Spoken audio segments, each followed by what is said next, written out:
দর্শক, গোপালগঞ্জে এনসিপির কর্মসূচিতে হামলার প্রতিবাদে রাজধানীর বাংলা মোটর থেকে মশাল মিছিল শুরু করেছে দলটির নেতাকর্মীরা। আমরা সেখানে সরাসরি চলে যাব। আমাদের সহকর্মী সুমনা সুমি আছেন সেখানে।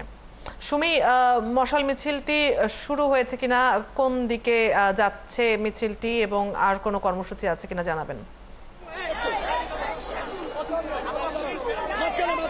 আপনি একটু ওই দিকটা নেন না।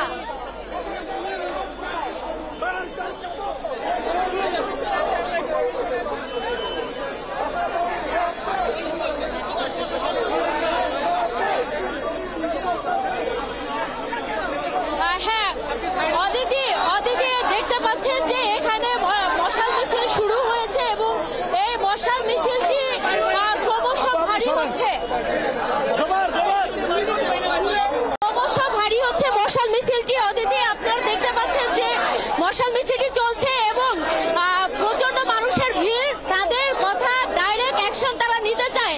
তারা চাইছেন যে অতি শীঘ্রই আওয়ামী লীগের যারা তাদের মধ্যে যারা সন্ত্রাসী কর্মকাণ্ড চালিয়েছে, আওয়ামী সন্ত্রাসীদের ধরার জন্য তাদের এই আন্দোলন, এবং তারা চাইছে যে এক্ষুনি যেন সরাসরি অ্যাকশন নেওয়া হয়।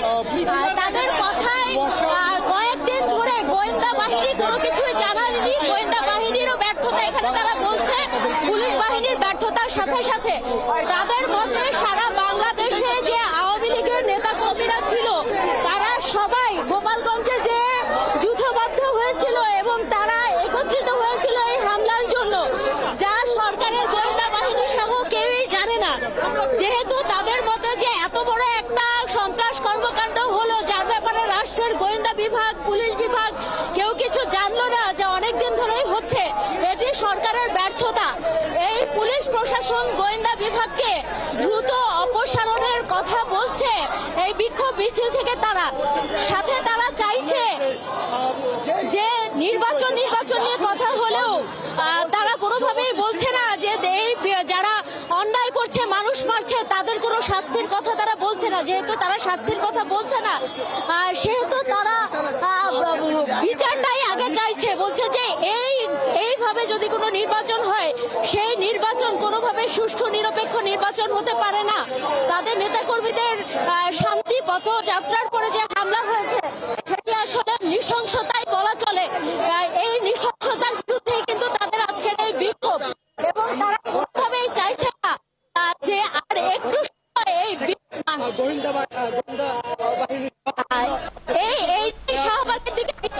সুমি, আপনি আছেন এই বিক্ষোভ মিছিলের সাথে, নিশ্চয়ই এর আপডেট আপনার মাধ্যমে আমরা পরবর্তীতেও জানতে পারবো। দর্শক, সহকর্মী সুমনা সুমি আমাদের সাথে যুক্ত হয়ে এনসিপির মশাল মিছিলের খবর জানিয়ে দিচ্ছিলেন।